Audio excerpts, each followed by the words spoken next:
RSS കോൺഗ്രസിനേക്കാൾ ശക്തമായ സംഘടനയാണെന്നും ദിഗ്വിജയ് സിംഗ് പ്രസ്താവന ഇവിടെ വരികയുണ്ടായി. അതിനെ വീണ്ടും ന്യായീകരിച്ചുകൊണ്ടുള്ള പ്രസ്താവനയും വന്നു. അതോടൊപ്പം തന്നെ ഈ മോദിയെ അനുകൂലിക്കുകയും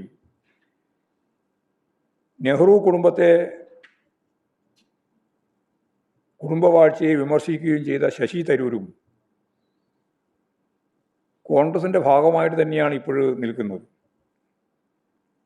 അതിൻ്റെ രാഷ്ട്രീയം കോൺഗ്രസിലെ നേതൃവിഭാഗത്തിൽ പ്രവർത്തക സമിതി അംഗങ്ങളിൽ ഒരു സെറ്റ് ഇപ്പോഴും നരേന്ദ്രമോദിക്ക് വേണ്ടി BJP വേണ്ടി RSS ആണ് കോൺഗ്രസിനേക്കാൾ എത്രയോ മെച്ചപ്പെട്ട സംഘടന എന്ന് പരസ്യമായിട്ട് പറയുന്ന തലത്തിലേക്ക് ഇവരെത്തിയിരിക്കുകയാണ്. LK അദ്വാനി കസേരയിൽ ഇരിക്കുന്നു. തറയിൽ ഇരിക്കുന്ന നരേന്ദ്രമോദിയെ ആ ഫോട്ടോ വെച്ചുകൊണ്ടാണ് RSSൻ്റെ എളിമ വ്യക്തമാക്കാൻ വേണ്ടി പോസ്റ്റ് ഇട്ടത്. അതാണ് ദിഗ്വിജയ് സിംഗിന് വളരെ ആവേശം തോന്നിയിട്ടുള്ള കാര്യം. നമുക്കെല്ലാവർക്കും അറിയാം, തറയിൽ ഇരുന്ന് വന്നിട്ടല്ല നരേന്ദ്രമോദി ഇന്ത്യയുടെ പ്രധാനമന്ത്രിയും BJP നേതാവുമായത്. ഗുജറാത്ത് കലാപം മുതലാണ്. ഗുജറാത്ത് കലാപം നയിച്ച് അവിടെ നിന്ന് മുഖ്യമന്ത്രിയായി. ആ കലാപം ഇന്ത്യയിലുടനീളം പടരുന്നതിന് വേണ്ടിയുള്ള എല്ലാ ഒത്താശയും ചെയ്തു നൽകി. അതിലൂടെ വർഗീയ ധ്രുവീകരണം നടത്തിക്കൊണ്ടാണ് നരേന്ദ്രമോദി ഇന്ത്യൻ പാർലമെൻറ്റിലേക്കും ഇന്ത്യൻ പ്രധാനമന്ത്രി സ്ഥാനത്തേക്കും എത്തുന്നത്.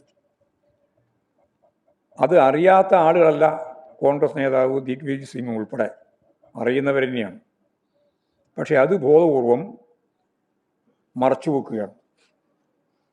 എന്നിട്ട് RSSനെയും BJPയെയും വെള്ളപൂശുന്നതിനു വേണ്ടിയുള്ള പ്രവർത്തക സമിതിക്കകത്തുള്ള ഉന്നത പാർട്ടി നേതൃത്വമാണല്ലോ അത് കോൺഗ്രസിൻ്റെ. അപ്പോൾ സ്വാഭാവികമായി നമ്മൾ കാണുന്ന ഒരു ചിത്രം, കോൺഗ്രസിലെ ഒരു വലിയ വിഭാഗം അല്ലെങ്കിൽ ഒരു പ്രബല വിഭാഗം, രണ്ട് പ്രമുഖ നേതാക്കൾ, ദിഗ്വിജയ് സിംഗ് എന്ന് പറയുന്നത് കോൺഗ്രസിൻ്റെ ഏറ്റവും പ്രധാനപ്പെട്ട സീനിയർ നേതാവാണ്. ശശി തരൂരും അതുപോലെ തന്നെയാണ്. അതുപോലുള്ളവർ വേറെ ആരൊക്കെയുണ്ട് എന്നുള്ളത് പുറത്തു വരാനിരിക്കുന്നേ ഉള്ളൂ. അപ്പോൾ ഇതെല്ലാം വെച്ചുകൊണ്ട്